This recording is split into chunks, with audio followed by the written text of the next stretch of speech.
Good afternoon and welcome everybody to the Pivot series. I'm John Jacobs, your host for this series and this session.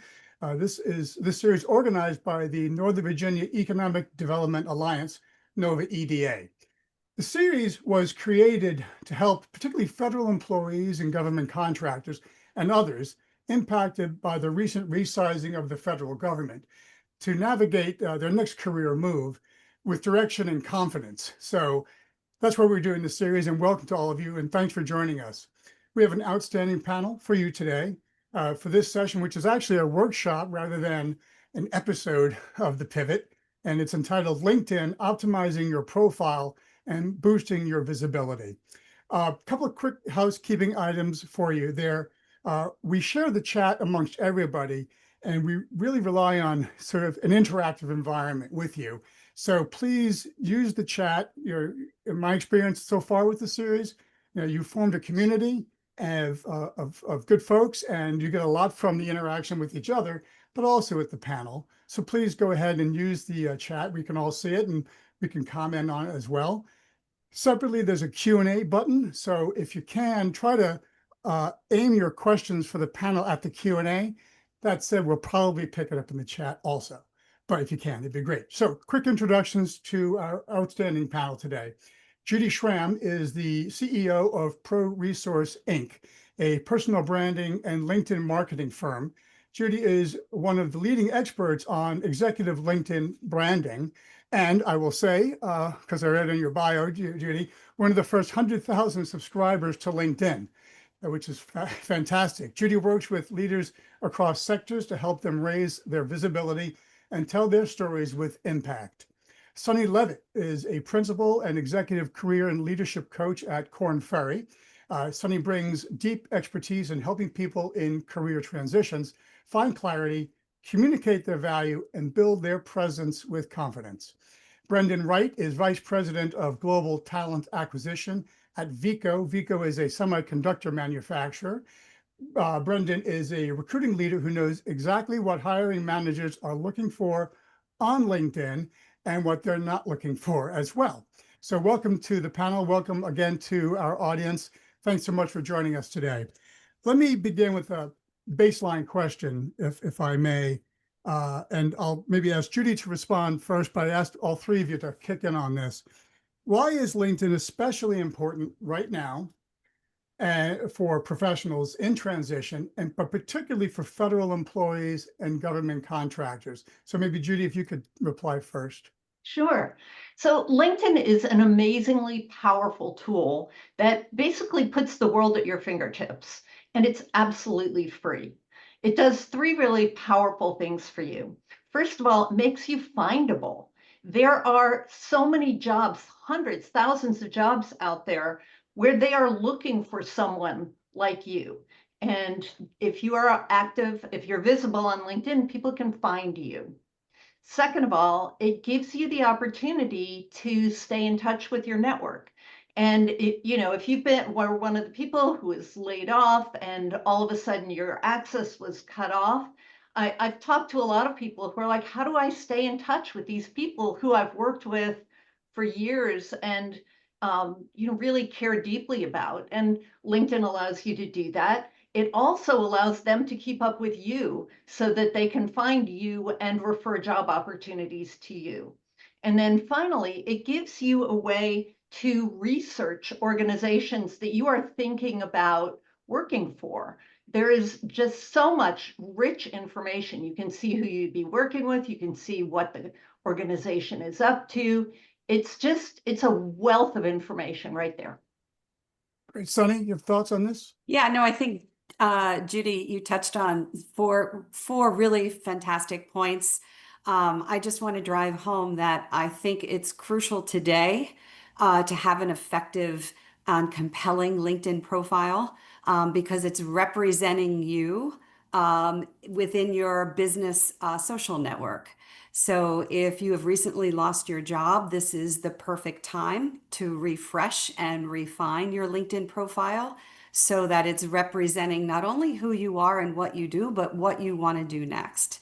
So there are a lot of ways in job search, in career transition to use LinkedIn. Judy touched on them, and I think we'll be touching on more of those points a little later. And Brenden, you're sitting on, I'm going to argue, the other side of the fence on the receiving end as a recruiter, as a corporate recruiter. What are your thoughts on this point too? Well, Judy and Sunny really covered some excellent points that I would also echo. I think LinkedIn really is the premier platform that provides you with the opportunity to differentiate yourself in a professional way with a professional network. And even in challenging times or difficult economic markets like we're dealing with today, companies still need to hire people. You have attrition, you have people leave for all different kinds of reasons. So companies still need the people to accomplish the mission, get the job done. So they're always recruiting. And LinkedIn Recruiter remains the platform of choice for corporate recruiters. I think they have somewhere around 90% of the market share. If you look across all industries, all companies, there is a LinkedIn Recruiter presence that's highly likely within that corporate recruiting team. Now, there are some other platforms and technologies that are nipping at their heels, particularly in this AI age. But LinkedIn is really where the majority of recruiters are starting. And as Judy said, being findable is a key element in making sure that those using the tool are able to see you and connect with you about opportunities that they may have.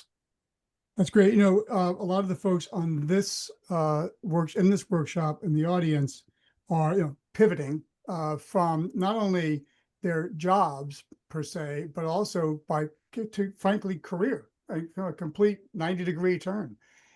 So, Sonny, let me ask you this one first. How does someone in that scenario reposition their background when they feel like their experience doesn't actually translate well to the private sector? So I would have apprehension on that. Yeah, I think I can understand the apprehension. And just to touch on what Brenden said earlier, we know that 97% of employers go directly to LinkedIn when you express a desire to work for their firm or you're networking within. So dare I say that if you aren't on LinkedIn at all, or if you don't have a profile, it's almost like you don't exist. And I don't mean that disrespectfully. I just mean that you're not represented out there so that people can find you, to Judy's point earlier. With regard to repositioning yourself, if you're pivoting, one of the things that I think is important to do is to do your research on the types of roles and jobs that you may be interested in. That could be, specific job titles. It could be organizations and industries that you're interested in. And I would start to really key in on what is the language that they are using that is similar to the skills and experience and knowledge that you have, and translate that language, those specific words or phrases onto your LinkedIn profile so that they can see the transferable skills. Because for those of you, particularly who are in the federal government, who've lost your jobs or in other areas, your skills do transfer. They really do. You just have to find a way to communicate them both verbally and on LinkedIn so that you can paint the picture clearly for a potential employer. Great. Judy, do you have any thoughts additionally? I do. I mean, that's excellent advice. And that's what we recommend as well. If you're having any trouble doing it, one of the things you could try is using AI to help. And go into GPT, upload your resume, upload the job description that you're looking for, and ask GPT to draft a new resume that is aligned with that job. I mean, it, might work, might not, but it'll give you a starting point. I agree with that. And I just want to Yeah. add to that. So thank you, Judy. That was in the back of my mind of mentioning AI. We at Korn Ferry are using AI extensively in many programs, certainly in career transition and outplacement. And you can do many things with LinkedIn. I'm sorry, with AI, whether you're using ChatGPT or Claude or Copilot. You can write cover letters. You can cut and paste. You can take a job description and ask it to help you create an about section in LinkedIn. You can cut and paste your resume into any of those AI tools and a job description and ask it to help you enhance your LinkedIn profile. One caveat, please do not put any identifying information, no names, email addresses, phone numbers. Protect your privacy in that way. And I know there are some of us that have a natural proclivity to not want to use either AI or LinkedIn. I think just start small with it and have a conversation. You can query it. Remember, it has a conversation. You can continue it to refine its answers. And then always, always review and revise whatever it provides you, because as Judy said, it's just a base and you need to revise it. Which makes me want to ask the recruiter a question, because I first, yes, AI is a massively powerful tool, especially in a context like this. That said, that last note, here's a cover letter. If you let AI write the cover letter for you, if I were on the receiving end of that, Brenden, I'd be like, this person really write that letter? Do you Mhm. detect that? Does it matter to you as a recruiter about the cover letter versus the resume? Well, there are actually a number of tools that are free that you can plug AI generated text into, and it will give you some feedback or a score on whether or not the text is likely AI generated or not. There are people who use those for both resumes and and cover letters. But I've had these conversations recently with colleagues where this is however you feel about it, it's here to stay. And it's kind of like when the internet first came out, there were people who were saying, we don't need the internet. We can do things the way that we always have, right? So at least in my experience, there certainly is an understanding that this is a tool that people can use. But just like Sunny said, and also Judy, it's a great place to start, but you have to add your own voice. You can't just take what it gives you and have that be the product, because it will be pretty easy to detect. So take that, use it as a start, and then add your own voice, add your own writing style, add your own character, and with that start, you're not starting from scratch. It gives you a place to launch from, and generally you can get to a pretty good product much faster. Yeah. That's great. I see some questions are coming in. So what we'll do is I'll eyeball the questions, and we'll certainly address the questions toward the end. But if I think it's opportune to jump in with a question from y'all, I will do that. So Tracy, hang in there. We're going to come back to you. Let me just move on to this next question. And this is a combination of tactical and strategic. This question, Judy, I'm going to throw it at you if I could first. This is, what are the top 2 or 3 things every job seeker should focus on to improve their LinkedIn profile today? So if you had to prioritize, Judy, what would the top 2 or 3 things be? The first thing would be to make it rich. There are a lot of people who just put their job title and the company and the years or the dates in there. That is not enough to be findable. You want to think about a description for each of your jobs, and especially the recent ones. What kind of an organization did you work for? What was your role? What were your responsibilities? What were your accomplishments? The more words you can put in there, especially words that people might be searching on, the more findable you become. And so that would be part 1. Part 2 would be to work on your headline, because when people get a list of search results, your headline is part of what makes them decide to click on your profile and come and look at you. And you want to think of it like the subject line of an email. What can I put in here that will make people want to learn more about me? And the third would be to have a rich skills section. That you can have 100 skills now.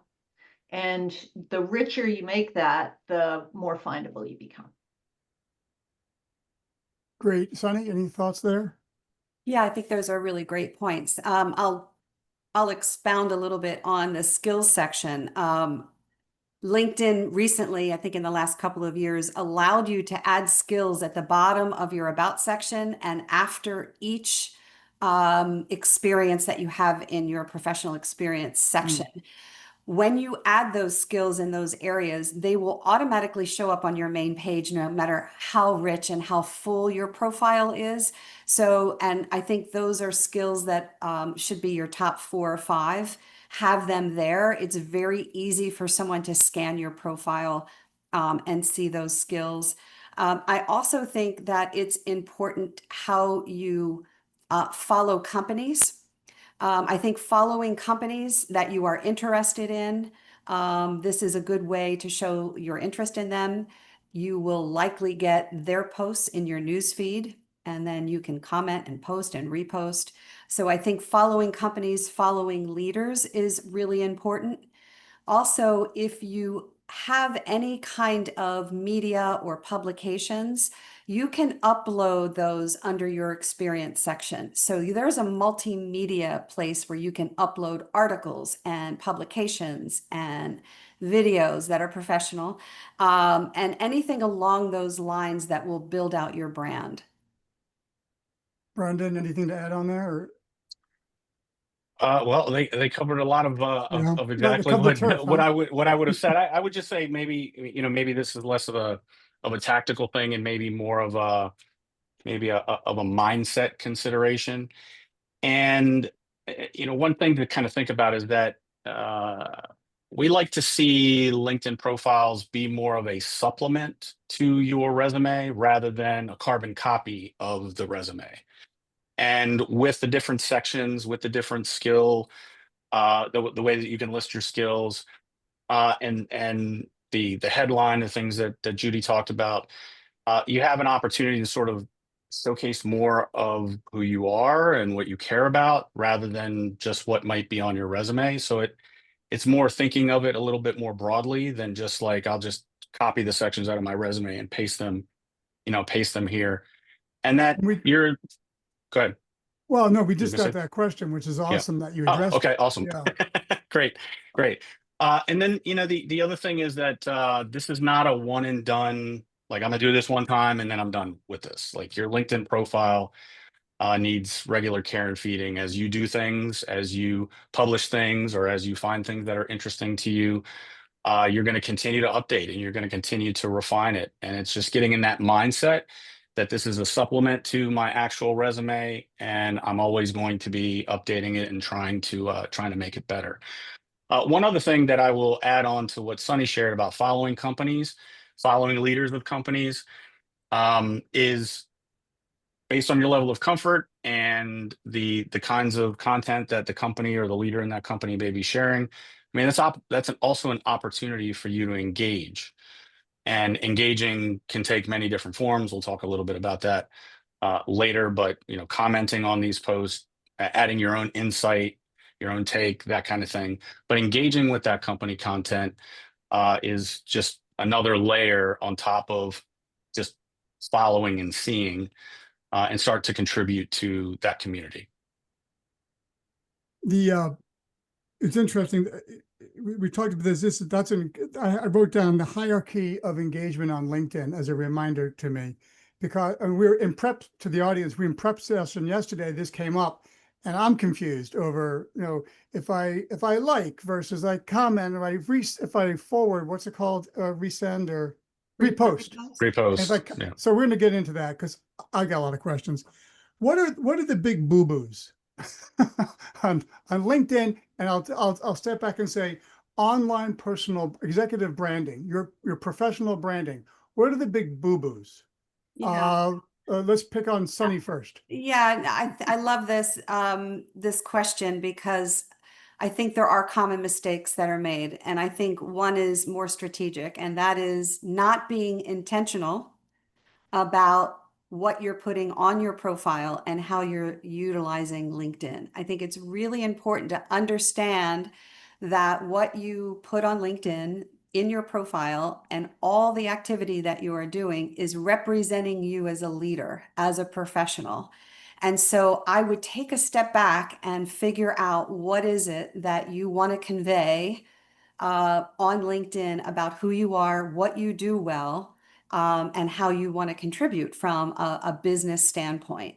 So really taking the time to do that and then act accordingly, right? Like act in alignment with what that clarity is around what you want your brand to be. So I know sometimes we can conflate LinkedIn with other social media sites like Instagram and Facebook and all the others. And I really caution everyone to utilize this. This is a business social network. It is not a personal network. And I would keep that in mind. Most people are really quite good at posting things that are professional, but I do see some things sometimes that I would question, and I would probably coach someone. As a coach, it perks my ears, and I would tell them maybe to, change the tone or not comment on that particular subject in that particular way. So I think those two things to me are critical to remember. Judy? Yeah, that's great advice.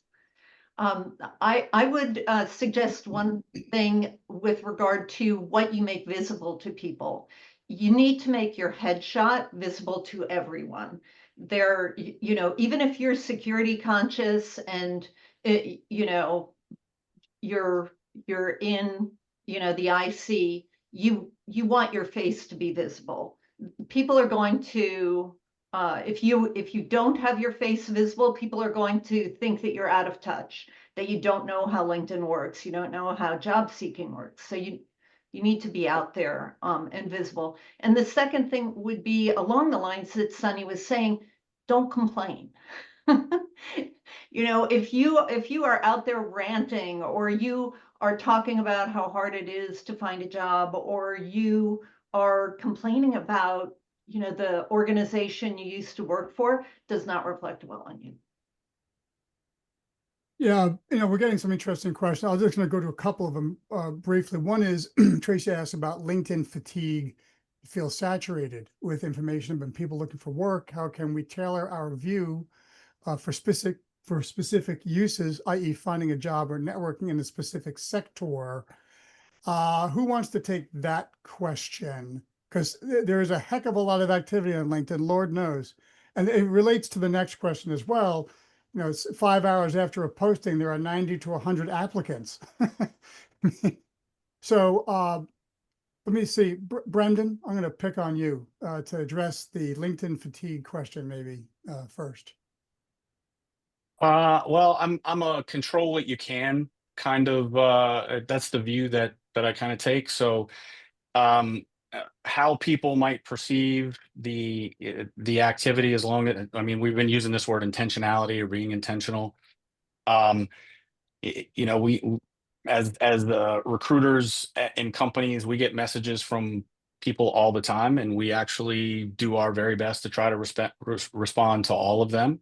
I know that's not necessarily the case for all companies everywhere, but assuming that other people might have fatigue from you reaching out to them or something, if that's where the premise of the the question might be coming from, I wouldn't necessarily let that that be an obstacle. It really is more about being intentional with the messaging, not being just sending the same generic a connection request with nothing, and trying to create a connection with someone. And you're not going to get responses all the time, and you may get not interested and those kinds of things, but I would encourage everyone not to let that hold them back. As far as the point about the applications, I ran into some really interesting information the other day, which is LinkedIn tallies the number of clicks on that apply. But what happens, depending on how the company has their LinkedIn platform configured, is that that application may go to an email address that somebody is monitoring, or it actually may drive the candidate to the company's website, where you then have to apply through that website. And there is a tremendous amount of drop off between clicking that apply button and actually completing the application, particularly if you're driven to the company website. Mm. And so the number that you see may be way higher than it actually is.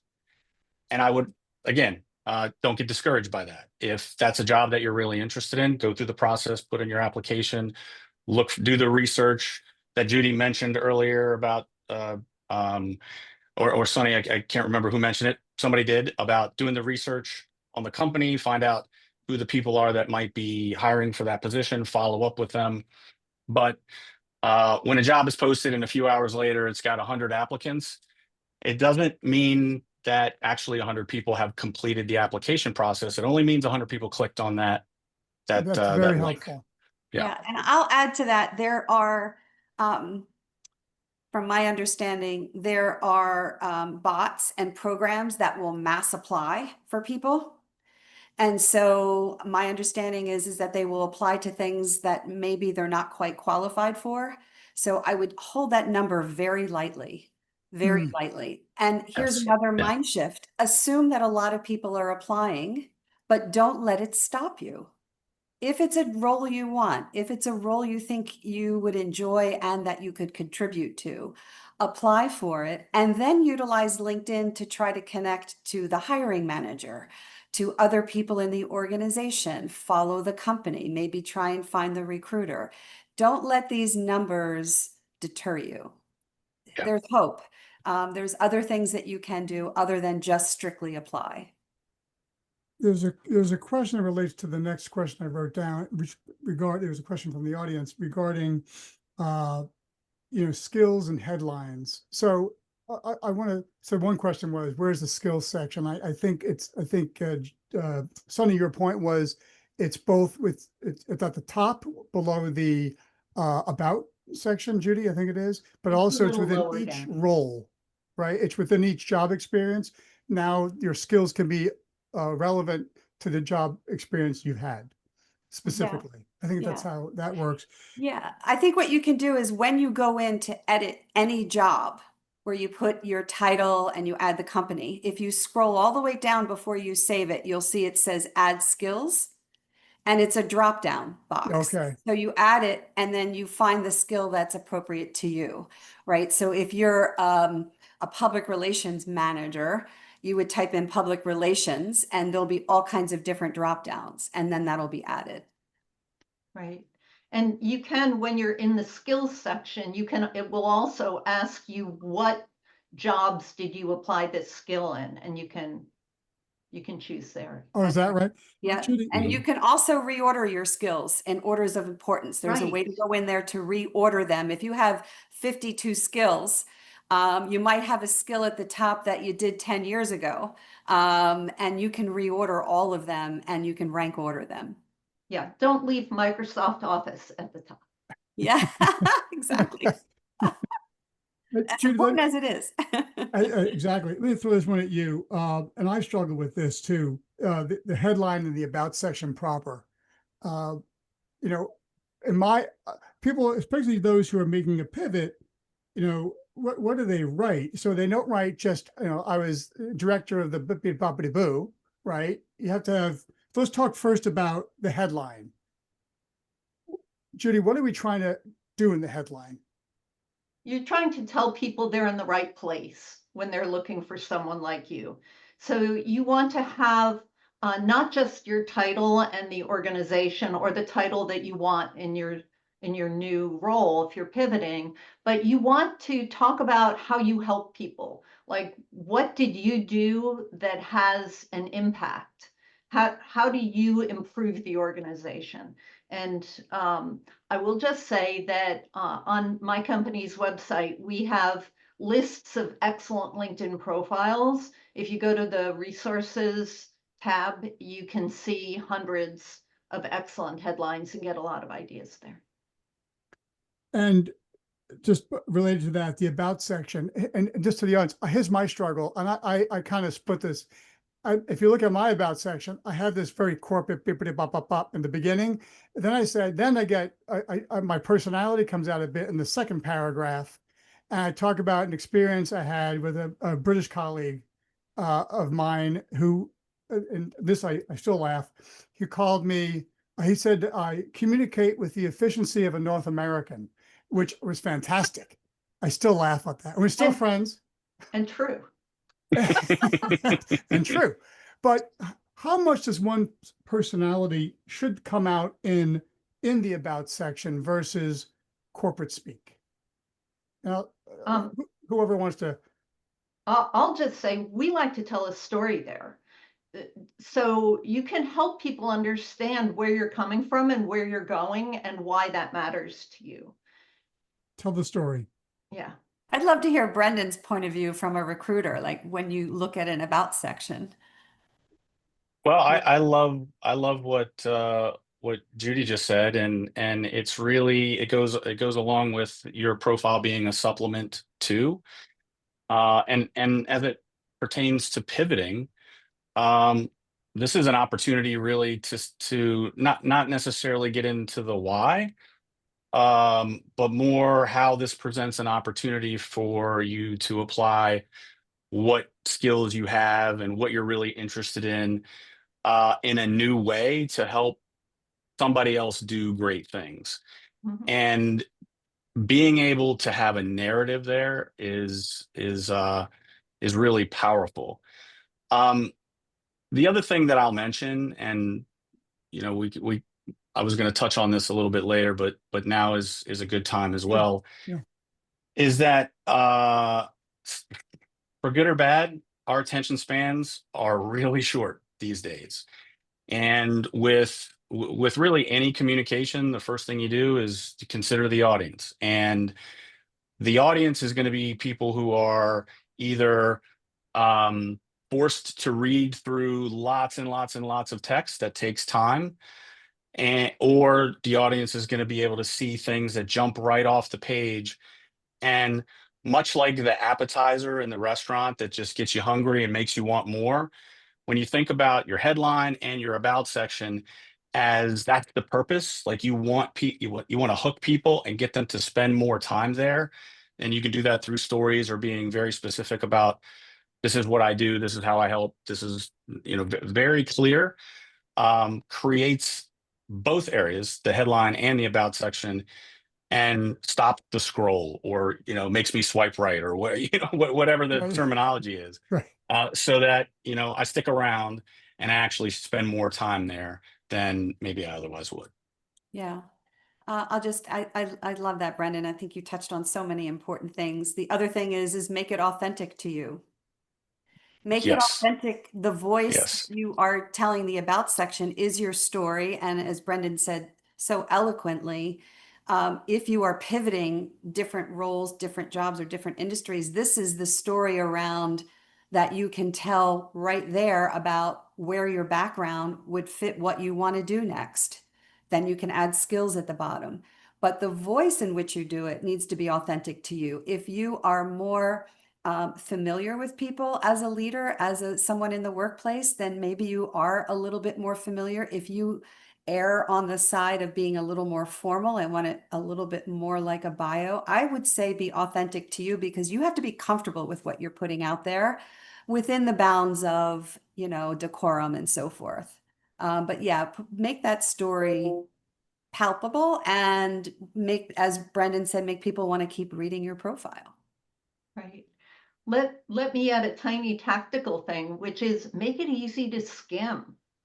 You know, do not put, you know, these 12 line long paragraphs in there. You know, be thoughtful of the recruiters who are trying to get through it fast. Use one sentence lines and, you know, headline section headers, and, you know, just think about the people who are reading it maybe on a phone. That's and make that's it That's a easy. great point. It That's is a a great great point. point. So what I've heard is, and I want to focus on this for the audience as a recap, is uh, your header and your about section should be authentic. They should be you, whether you're a formal person or an informal person. This is a professional environment you're in on LinkedIn. So, but to let yourself show a bit, right? And let that personality or way of seeing the world, business world show a bit versus what I think a lot of folks who have been long incumbent in a role, they'll put their title on as their in their header, and then that doesn't really do much for them. Is what I'm getting. We're getting a lot of questions, and I'm going to get to. I want to pick on the recruiter a little more first. Love it. And it's such a rare moment, folks. I get to pick on the recruiter. This is Yes. fantastic. I can't go anywhere. Do it. So recruiters have a superpower on LinkedIn. And you told me there are different flavors or levels of superpower. What is it with your superpowers, Brenden, you're doing looking for makes your job easier, more efficient? So the enterprise version of LinkedIn Recruiter has tools and search functionality that is specific to companies that are using Recruiter to hire. There are other versions. They have a light version and some other applications. There's Sales Navigator, some other products that are bits and pieces of this, but the enterprise version is sort of the full suite of tools that recruiters have. So the first thing, and this goes all the way back to Judy's first comment about making sure that your profile makes you findable, is that we start a search with some key criteria. We look at job titles. We look at key phrases that are common to a specific job function. We may look at location. We may look at education and even specific kinds of degrees if it's a technical role that requires, say, an engineering background or something like that. And then as a LinkedIn Recruiter enterprise client, we have access to every single LinkedIn profile that's on LinkedIn. So it'll go out and it'll bring back what it thinks the most relevant profiles are. But it goes a step further and kind of buckets the profiles. And one bucket is open to work. And these are people who either publicly put the open to work banner on their LinkedIn profile. And I know there's a lot of discussions and opinions about that. You can also make yourself open to work privately without putting the banner up there, but you indicate that you're open to other opportunities. Recruiters are going to start there because that's the fastest path. Somebody's ready to go. It's kind of pre-vetted. It's not somebody that's not looking for a job that they may have to convince to start to, take a look at this opportunity. So they generally start in that open to work bucket. So the lesson there is either make yourself open to work publicly or privately, but communicate that in the platform. Another bucket is whether or not you're active. So LinkedIn determines whether or not someone is active. They use AI to do this, but let's say you haven't updated your profile in 3 years, and in the last couple of weeks, you have done lots of updates. That's a signal that's going to say, hey, this person might be ready to have a conversation. So they get bucketed there. Or people that have interacted with company information or have uploaded a public resume to their profile. These all signal to LinkedIn that these are active candidates that you may want to reach out to. And then there are people who are interested in your company, and these are those who have intentionally followed your company. And we look at those too because we consider those warmer leads because they know who we are already, and they followed us for some reason. And the introduction, the relationship building is warmer than just starting from a cold place. And then the last bucket is what we call what they call recommended matches. And then every day, based on who you interact with in the system, LinkedIn is going to go out and find 25 more people that are similar to that profile, put them in these different categories, and continue to present them to the recruiter until that position is filled. So that gives you a little inside scoop Yes. on, how you might be segmented within those groups. That was awesome. Thank you very much for that. And one question we're getting relevant to this is, well, sorry, relevant to the, when I'm going to go back a bit to the question of applying for jobs like LinkedIn jobs versus applying on the corporate website was a question. So although some LinkedIn job posts then go to the corporate site, do corporations prioritize those who apply directly to the corporation like Veeco versus via LinkedIn? Do you see the distinction between the two? It's less there is a distinction, but it's less a matter of prioritization than it is necessarily workload, because if the application goes directly into what's referred to as an applicant tracking system, and it's in there for the recruiter to see, there's really less work for them to engage with that person. They can use the tools that are within that particular system. If the resume is just going to an email account, somebody has to monitor the email account, somebody has to open it up, somebody has to review the resume, and then they have to get it into the applicant tracking system anyway. So I would say that if during the application process you don't get redirected to the site, it's always a good idea just to go there and apply directly through the applicant tracking system that way, because then you're in there and you're not counting on somebody who might be on vacation or might be super overwhelmed to be monitoring an email box and for your resume to be seen. Let me just transition here for a sec to the activity, and we talked about this earlier, queued this up. And folks, it's 2:43. In about 5 minutes or less, we're going to turn to rifling through these questions to the panel. If you see questions that you'd like to answer live, go right ahead, because I don't want to shortchange people on that. And then if you want to bring it up to us, great. And then we'll talk about that. But the next question is about activity and engagement on the online presence. And we talked about inundation and, like what is the right level of visibility and activity on LinkedIn for an individual looking for a job? And in that answer, boy, who am I going to pick on here first? I'm going to pick on Judy first. In that answer, is there a hierarchy of visibility within LinkedIn on engagement and interaction? Yes, and there is, and actually I'll flip it to Brenden because he did such a great job of explaining that when we were doing our prep. But what I'll say is think about it as maintaining visibility and mind share with people who matter to you, and engage with the people in your network, engage with the companies and organizations that you're interested in, engage with thought leaders. And if you're nervous about it, start with just liking. You don't have to write a dissertation in a comment. Just, a simple like. People pay attention to who's paying attention to them.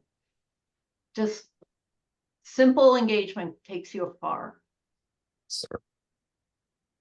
And on the hierarchy question, if folks become more comfortable in LinkedIn and want to build up their visibility, Right.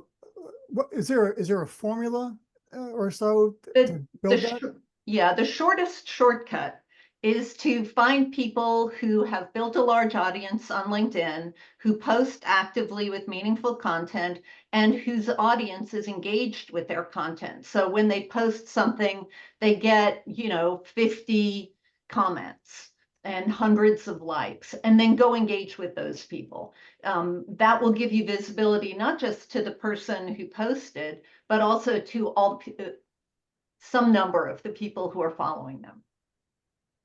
Okay, let me ask you the highly structured question. I feel like I'm cross-examining. So what's the what's the top of the pops? You know, if somebody has an article, does an article get more views than a post? Does a Not right repost with now. comment? No. Comments? It's kind of sad. Right now, articles and newsletters are good for search engine optimization, and they will last for years, but posts get more engagement. And so at the top is a meaningful comment that shows your knowledge and your insights that is, at least 4 words long, and ideally a couple sentences. That's the Yeah. very top. Sonny, any thoughts on this additionally? Yeah, no, I think a couple of things in activity is to make a commitment to regularly have activity.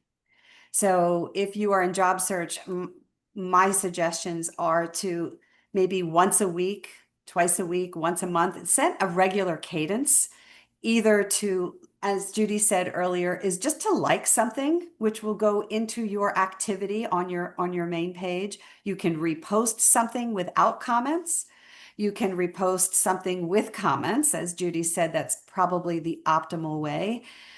So if you're looking just to tiptoe into activity, and I know there's a lot of hesitation on everyone's part to be involved in social media, it's out there, start with liking something, start with just posting something, and make sure that it is representing either the kind of work you'd like to do next, the kind of company or industry that you're interested in, or something that represents your leadership style or what you believe good leadership to be. So be intentional. And there's the key word of the day, I think, is intentional. Be intentional about what you are liking, posting, reposting, or commenting on. When you get brave enough, you could even create your own substantive post, right? That could be something that you do. And then hopefully you'll have other people who will comment and like, and that sort of thing. But yeah, make a regular cadence, start doing it regularly, make sure that it's in alignment with the kind of work and industry and who you are as a leader. I am going to, sorry, panelists, I'm going to park a few of the other questions we have because of what we prepped on. I'm going to go to these questions. So I need extra eyeballs, guys. Help me look at these, but I want to hit as many as we can here. We've answered a few already on the questions Q&A section. 5 hours ago, 90 to 100 applications. We hit that one. AI tools, is there a stigma around using them? I think we hit that one all right.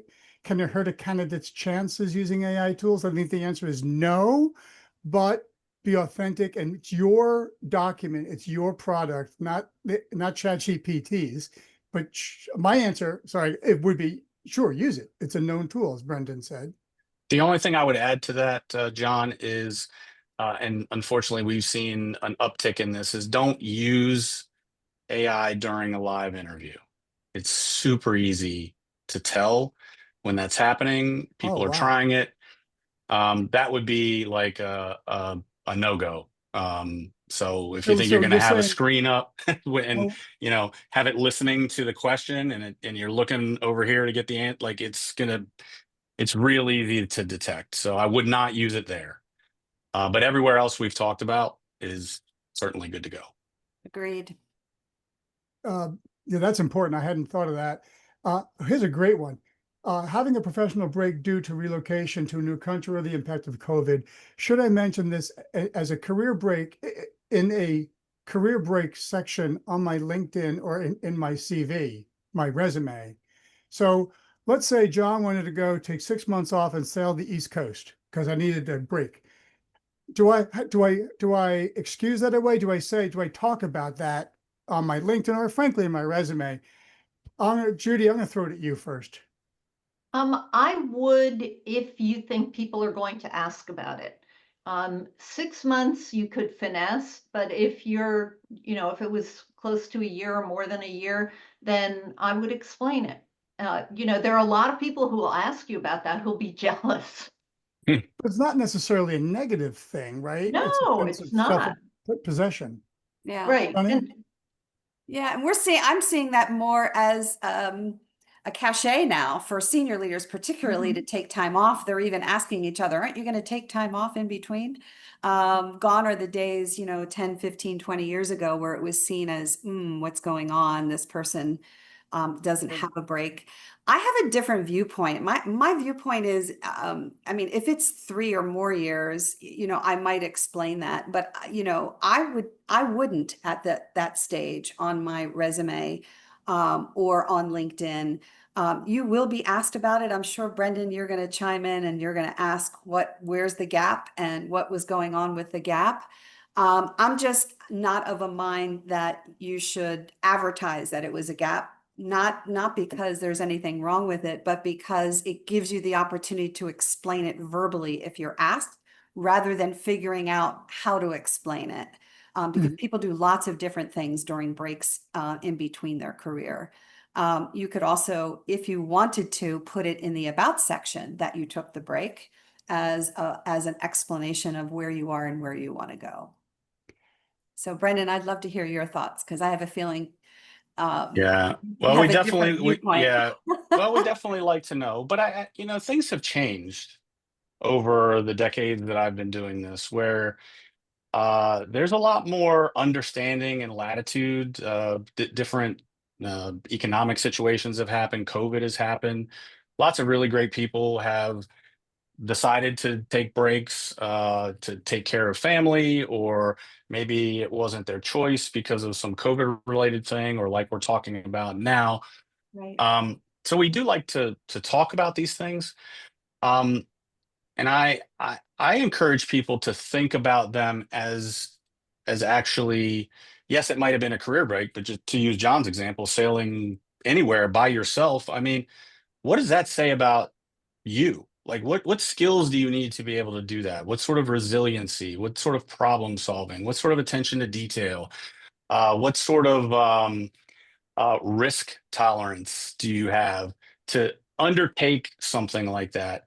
And if that can speak to the role that you're looking for, those characteristics that are like what you do for fun, that's going to create natural alignment between who you are and what you're about and what the organization needs. And when you have those two things aligned together, it's like rocket fuel. I mean, it's hard not to be successful when you have that, pair up that closely. So there may be opportunities for you to take that break and explain it in a way that actually lends credibility and strength to your profile and makes it a competitive differentiator rather than something that you're concerned about explaining. Awesome. So let me just do a couple of things to the audience. So Brenden, I'm going to ask you in chat to put in your link to your article's website. Can you do that? Sorry, Sure. copy paste that. Yep. Judy, Schramm as well for ProResource, because I know you got a lot of good stuff on. And I'm asking just put it in the chat if you could now. And Korn Ferry, Sonny, you, Sonny, did you want to talk about, you had Korn Ferry graciously offered a deep discount on Korn Ferry Advance. Do you want to talk about that a little bit? Yeah, so our senior leadership very generously is offering 50% discount on the first 3 months of what we call our Korn Ferry Advance membership. It's a membership-based program where you would get our digital platform that has a plethora of resources and information and trainings and webinars, as well as career coaching, one-to-one, customized, personalized career coaching. I can put that in the chat. It's kfadvance.com. And I can also include the discount code for the first 3 months. It's a very nominal fee, a remarkably inexpensive membership program, and it's really valuable. We have a lot of folks who are taking advantage of it, and really a great way to talk through some of these questions that you all have that are personalized to your situation. We'd welcome to have you. That's great. And thanks for posting these on the chat. I believe everybody can record this chat, or you receive this chat. And if you like, I can send the chat to everybody afterwards. I can do, I have the ability. some other quick questions here. One is a interesting one about several job titles. So any thoughts on how to show interest in several job titles without looking scattered? So if you want a CEO, COO, director of membership, do we look scattered and we have more than one title that we're looking for? I don't know, Judy, you want to? No, first of all, not everybody can see what you're applying for, so you can apply for whatever you want. I think we mean in the, I believe the question is in the header. Sorry, if you say, you're looking for CMO, VP marketing, SVP, VP marketing, does it make I do CMO. Just do pick one. Pick one. And then, I'm sorry, I interrupted you, but your point being, they only see you on the other side. Right. Yeah. Sunny, what do you think? I'm sorry, I was typing in my information. Can you repeat that, please? I can multitask most times, but not in this moment. I apologize. The question was, if somebody's applying do they represent that they're interested in multiple roles on their LinkedIn or something, or one particular title on LinkedIn? If they're interested in a role, right. So I'm a CMO versus, CMO, SVP marketing, VP marketing. Do they just pick one of those, or I can do CEO or COO work? Is it okay to have several ambitious? I think it's okay to have different ones. And again, use that about section to talk about the multiple pronged approach that you're taking to your job search and to who you want to be. I think you can use both as long as you're explaining it. Did I answer the question? Yes. Yeah, thank you. Here's a good one. We have a few minutes left. Easy apply option. Brenden. First off, manna from heaven, easy apply. But what does that do? Is it a good thing? I mean, it's easy. It just gives a LinkedIn link, right? And it asks a few questions maybe. Yeah, this is it's a great question, and just sort of behind the scenes how it actually works. And there's an arc of these technologies over the last few decades that I think were promised to make things easier, but whether that's the case or not remains to be seen. But easy apply is just the opportunity to take what you have in your LinkedIn profile and apply to an opportunity. And as we talked about earlier, sometimes those applications will drive you to the company website. Sometimes they will go to an email box. But from the recruiter's perspective, it also makes it super easy for people who may not be have the right qualifications or be the right fit for those jobs. So it can kind of create a lot more what we call background noise that you sort of have to go through to get to the right people. So again, I would recommend that if it doesn't take you directly to the company website, take the extra step to go there and apply directly, and that way you're in the system. Interesting. So if you really you think you're appropriate for the role and you're motivated, just go for the formal process through the corporate website if possible. Right. And then you can do what Sunny and Judy both talked about in terms of going out and finding, like, who do I follow up with, and how do I let these people know that, hey, I applied and I'm really interested, and try to get yourself bumped up to the top of the pile from a consideration standpoint. Great. I will ask one closing question. I know we're at time. Maybe we've covered it, but what's one simple change someone can make on LinkedIn today that would increase their visibility or impact immediately? What's one change that they should think about? Sunny, I'll ask you first. I think the one change they should think about is not to give up hope of finding that next role. It's a daunting time. There's a lot of information out there in the media about layoffs and all those kinds of things. I've been doing this work 15 years, since before the financial crisis of 2008, through the pandemic.